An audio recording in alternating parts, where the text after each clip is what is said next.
웨르크 징크의 책 기도를 어떻게 드릴까요? 2권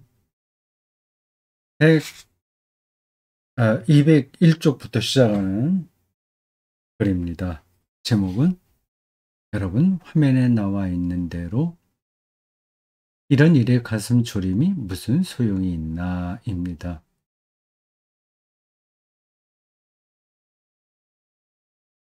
요즘 이 이미지 파일을 그 지난번 그 전에 하던 그 사진기로 만들지 않고요. 바로 앞 강도부터 그 스마트폰으로 이미지 파일을 만들어서 올립니다. 그러니까 이 화면이 깨끗해졌죠. 참 대단합니다. 여러분들 보이시는지 모르겠는데 여기 아이고 건들자마자 너무 예민해서 스마트폰은 그 예 이쪽 오른쪽 아래에 있는 거 거기에 V 플랫이라고 하는 또 앱입니다. 그걸로 이미지 파일을 만드니까 화면도 깨끗하고 그리고 이 사진 요걸로 인제 찍을 때 고도 사진 찍는 거거든요. 하는 건가? 이렇게 스마트폰을 어떤 찍는데 약간 이게 굴곡이 져도 고도 바로 잡아 줍니다. 기술이 대단해요. 다만 이 이미지 파일을 인제 이제 한글 파일로 바꾸게 되면 그 원본을 한글 파일로 바꾸게 되면 조금 이렇게 저렇게 또 손을 봐야 되고 약간 불편한 게 있어서 한글 파일로 보지 않고 그냥 이미지 파일을 씁니다. 이런 일에 가슴 졸임이 무슨 소용이 있나. 그래서 요 어떤 중요한 대목에 밑줄을 긋고 싶은데 지금은 그렇게 할 수가 없어요. 대구 선수 아카데미 사이트에 어떤 분이 스팟 마우스를 사용하라고 해서 한번 해봤는데 그게 여기 표시가 되긴 하지만 녹화는 또 안 되더라고요. 그래서 지금 그냥 이미지 파일을 그대로 놓고 있습니다. 이렇게 지금 그가 여기 성경 한 구절을 인용했습니다. 마태복음 6장 25절에서 30절입니다. 잘 알려진 성구입니다. 네, 이게 어떤 영적 의미를 함축하고 있는지를 세밀하게 아는 것은 간단하지 않습니다. 그러니까 알아도 그 어, 성서 텍스트가 가리키는 세계로 실제로 들어가서 살기는 더더욱 어렵습니다. 신앙이 우리가 한번 뜨거워져서 특별한 경험을 하는 것으로 완료되지 않습니다. 정말 다행인 거예요. 근데 자격증을 따는 게 아니라 의도적으로 어떤 그 깊이로 점점 더 들어가는 겁니다. 희미했던 기독교 신앙이 혹은 어, 구구단처럼 어, 실증적이고 실용적으로만 생각했던 기독교 신앙이 훨씬 더 근원적인 세계와 맞닿아 있다는 거를 눈치채는 거죠. 그러면 계속 가는 거죠. 바둑을 예를 들자면 바둑 그 길을 안다고 해서 끝나는 게 아니잖아요. 실력은 계속 깊어집니다. 자, 여기 말씀 그냥 쭉 한번 읽어보겠습니다. 잘 아는 거지만 마음을 비우고 처음 저 문장을 읽는다는 생각으로 들어보십시오. 그러므로 내가 너에게 이르노니 목숨을 위하여 무엇을 먹을까, 무엇을 마실까, 몸을 위하여 무엇을 입을까 하지 말라. 세상은 하라고 그러는데 우리 하지 말라 얘기하네요. 목숨이 음식보다 중하지 아니하며 몸이 의복보다 중하지 아니하냐. 공중의 새를 보라. 심지도 않고 거두지도 않고 창고에 모아들이지도 아니하되 너희 하늘 아버지께서 기르시나니 너희는 이것들보다 귀하지 아니하냐. 너희 중에 누가 염려함으로 그 키를 한 자라도 더 할 수 있겠느냐. 우린 뭐 잠자는 시간만 빼면 계속 염려합니다. 잠자는 시간도 염려하는지도 모르겠어요. 또 너희가 어째 의복을 위하여 염려하느냐. 들의 백합화가 어떻게 자라는가 생각해보라. 수고도 아니하고 길쌈도 아니하느니라. 그러나 내가 너희에게 말하노니 솔로몬의 모든 영광으로도 입은 것이 이 꽃 하나만 갖지 못하였느니라. 오늘 있다가 내일 아궁이에 던져지는 들풀도 하나님이 이렇게 입히시거든. 하물며 너희일까 보냐. 믿음이 작은 자들아. 마태복음 6장 25절에서 30절까지입니다. 다음에 재미있는 문장이 나옵니다. 마틴 루터가 쓴 짧은 글입니다. 나의 사랑하는 살림꾼. 제 아내를 가리키는 거예요. 마틴 루터의 집이 굉장히 컸습니다. 그 영주에게 하사받은 거거든요. 그가 뭐 그걸로 마틴 루터가 그 집 크다고 해서 자랑하거나 뭐 자기 그 사회적 위치를 확인하려고 하는 게 아니라 그 큰 집 성이 거의 성처럼 되어 있습니다. 이렇게 돌로 만든 성이 아니라 건물이 이렇게 크다는 거예요. 거기 몇 번 가봤습니다. 전 그게 500주년이었을 때도 가봤고요. 2017년이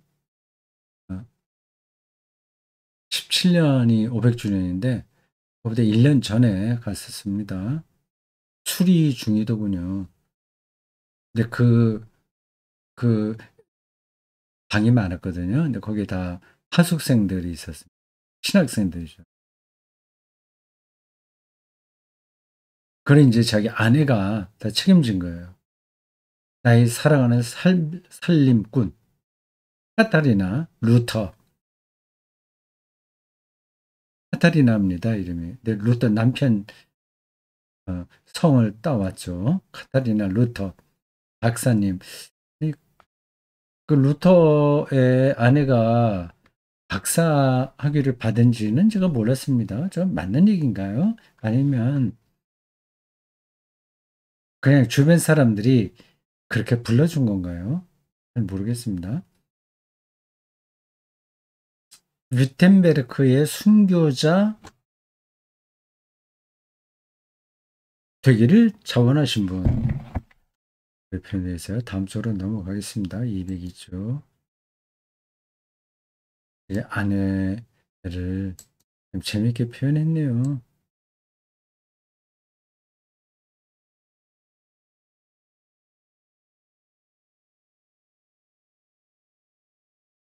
뷰텐베르크의 순교자가 되기를 자원하신 분.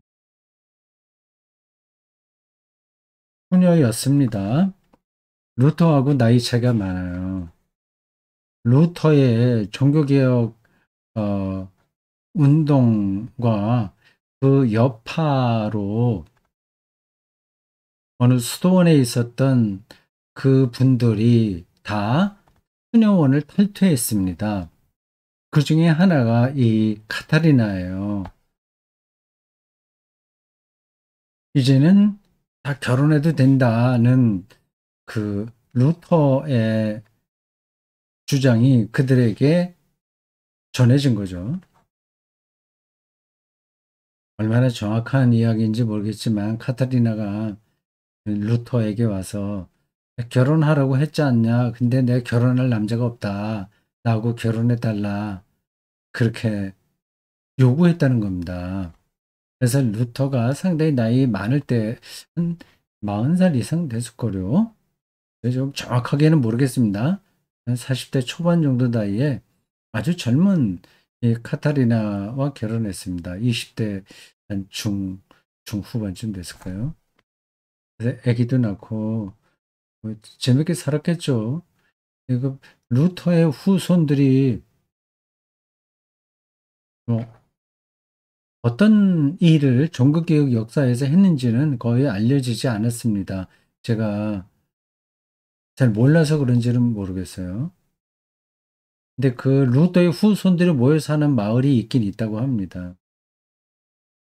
어떤 영웅 밑에 자녀들이 똑같이 영웅이 되지는 못하는 것 같아요. 뭐, 그 여러 가지 이유가 있겠죠. 나의 손발이 되어 주시는 자유로운 부인에게 주님의 은총과 평화가 함께하기를. 사랑하는 캐티, 네, 요한복음과 소교리 문답서를 읽으시기 바랍니다. 자기가 쓴 거겠죠. 캐티, 카타리나의 애칭입니다. 이 말을 하는 이유가 있습니다. 당신은 뭐 너무 있습니다. 이랬습니다. 이렇게 문장을 표현하니까 약간 어색하네요. 자기 아내에게, 나이 많이 어린 아내에게 왜 그렇게 저렇게 말하진 않잖아요. 극존칭으로 하진 않잖아요. 뭐 이렇게 하면 나을 것 같은데요. 이 말을 하는 이유가 있어. 그대여, 그대, 당신 들으시오. 이런 정도로 말해요. 요한복음과 소유리 문답서를 읽으시기 바라오. 너무 어색한가요? 너무 권위적인가요? 당신은 당신의 하나님을 위해 근심하십니다. 일이 정말 많았어요. 정말 카타리나는 앞에서 루터가 표현한 대로 일꾼이었습니다. 큰 집안 살림을 다 맡았으니까 살림꾼이죠. 재미있는 것은 에피소드라고 할 수 있는데 이 카타리나의 친정이 에, 술, 술을 만드는 집이었습니다. 도가라고 술- 주 뭐라고 그러죠? 술 만드는 집이었어요. 그래서 맥주 만들었던 것 같습니다. 그래서 카타리나도 맥주를 많이 만들었다고 그래요. 그래서 루터가 매일 뭐 1000cc인가 2000cc인가 이렇게 맥주를 마시다고 하네요. 젊었을 때는 비쩍 말랐던 루터가 그 말년 가까이 돼서 뚱뚱해졌거든요. 그것도 맥주를 너무 많이 마신 탓이 아닌가 싶어요. 또 병도 좀 많았습니다. 많다기보다 그 좀 이렇게 몸이 이렇게 건강하지 못했습니다.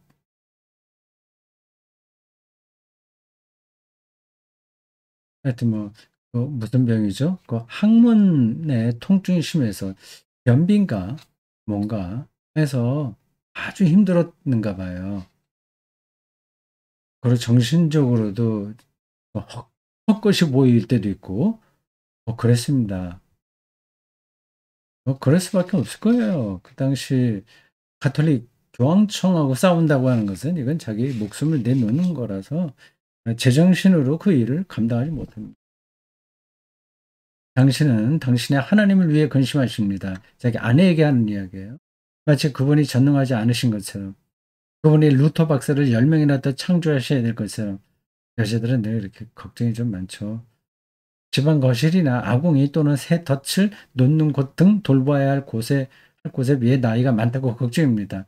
루터가 카타리나에 비해서 나이가 훨씬 많았거든요.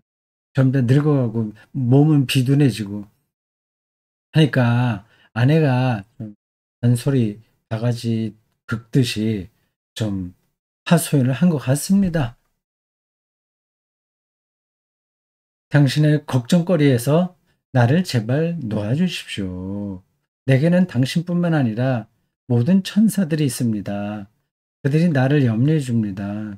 그들은 성탄절 구유에도 전능하신 하나님 오른편에도 성탄절 구유에도 전능하신 하나님 오른편에도 앉아 있습니다. 아멘. 루터가 죽기 열흘 전에 쓴 글이라고 하네요. 그 정말로 대단한 그 영웅이라는 말로도 부족할 정도로 유럽 역사를 바꿨고 개신교의 태두라고 누구나 인정하고 있는 루터였지만 동시에 한 여자의 아내였어요. 일상이 있는 거죠. 거기서는 카타리나에게 별로 점수를 많이 못 받은 것 같습니다. 정확한 건 아니에요. 근데 저 죽기 열흘 전에 자기 아내에게 쓰는 저 글을 보면 그런 게 전달되지 않습니까? 아내가 계속 걱정하는 거예요. 이것도 하고 저것도 해야 되는데 당신은 도와주지 않고 10명이 있어도 모자랄 것 같다. 당신은 또 할 일이 많으니까 집안일 하라고 말할 수도 없고 뭐 등등 그런 걱정이 좀 많았던 것 같습니다. 오늘 여기 왜 이렇게 찡크는 이제 제목이 이렇잖아요. 가슴 졸임에 무슨 소용이 있나? 그러니까 걱정하면서 살지 말아야 된다. 그걸 얘기하려고 하는 겁니다. 그래서 그 예를 들어서 루터가 아내에게 쓴 편지를 인용했습니다. 나는 걱정하지 않으렵니다. 죽음이 하늘에서 비처럼 떨어져 내려도 풍화가 깨지고 전쟁이 터져도 평안하던 집에 사고가 생겨도 내 근심 걱정이 이런 일에 무슨 소용이 있습니까? 네, 그렇죠. 저 꼭 기억해 둬야 되겠습니다. 뭐 누가 모르는 사람 없죠. 걱정해 봐도 뭐 문제 해결되는 거 아니야. 그래도 계속 걱정합니다. '아 우리 집 애들이 어떻게 될까? 뭐 이렇게 될까 저렇게 될까?' 뭐 등등이요. 돈이 있는 사람은 있는 대로 걱정하고 없는 사람은 없는 대로 걱정하고요. 자식이 있는 사람이 있는 대로 걱정하고 없는 사람 없는 대로 걱정해요. 자 203 쪽입니다.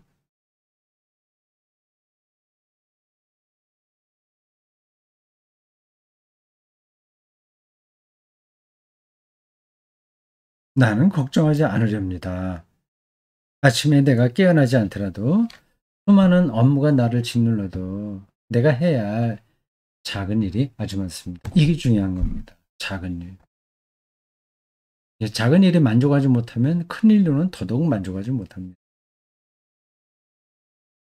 내가 해야 할 작은 일들은 아주 많습니다. 그것들은 내 생활에 꼭 필요한 것입니다. 그것들을 진지하게 받아들이더라도 나는 걱정하지는 않으렵니다. 나는 걱정하지 않으렵니다. 그렇게 기도라도 해야 되겠죠. 걱정하지 않겠다고 다짐한다고 해서 걱정하지 않은 것도 아니긴 합니다. 그래도 기본적으로 그런 자세를 우리가 갖춰야 되고요. 수행의 태도로 어 걱정하지 않는 삶의 자리로 들어가도록 노력해야 됩니다. 노력하지 않으면 전혀 어 우리의 삶에서 영적인 진보가 일어날 수 없습니다. 늙어가며 병들고 잃어버리는 것이 늘어나더라도 내 힘이 줄어들더라도 장차 내 앞에서 어떤 일이 찾아올지 몰라도 이 모든 것들을 오직 주님만 아십니다. 그러니 걱정하지 않겠다고 하는 겁니다. 이미 주님께서 아시니까요. 우리가 걱정하는 이유는 우리가 원하는 만큼 일들이 풀리지 않을까 한다는 데 있어요. 이게 일이 풀리는지 풀리지 않는지도 사실은 중요한 건 아니죠. 주님께서 나를 걱정해 주소서. 자기가 걱정하는 게 아니라 주님께 맡기는 거예요. 주님께서 걱정해 주시는 거죠. 음 가끔 그런 생각도 합니다. 교인들이 교회를 위해서 이거 할까 저거 할까 너무 염려하지 말아야 됩니다. 말아야 된다고 생각합니다. 너무 교회 일을 책임 맡았다는 생각이 강하면 책임감은 당연히 우리가 붙들고 있어야 되지만 그 책임감 없이 맡은 일도 소홀하게 여기고 해도 된다는 뜻이 아니라 우리가 할 수 있는 일이 그렇게 많지 않다는 겁니다. 내가 주님을 위해서 무엇을 하는 게 아니라 이 주님이 나를 위해서 하는 것뿐이죠. 내가 교회를 위해서 어떤 일을 하는 게 아니라 교회가 우리를 위해서 그런 일을 하도록 자리를 열어준 것뿐이에요. 네, 교회 일에 대해서 걱정하지 말자. 그 얘기입니다. 오히려 주님께서 나를 걱정해 주셔서 내가 살아가는 것은 주님께서 행하시는 일입니다. 내가 견뎌내는 것도 주님께로부터 온 것입니다. 만일 주님께서 나를 인도하지 않으시면 나는 아무것도 할 수 없습니다. 내게서 일어나는 일들은 모두 다 주님의 역사입니다. 저 역사가 히스토리인가? 아니면 워크, 사역인가? 주님의 사역이겠죠? 주님의 역사하심, 정확하지가 않아요. 주님의 일입니다. 주님의 역사하심입니다. 204쪽입니다. 마지막 쪽이에요.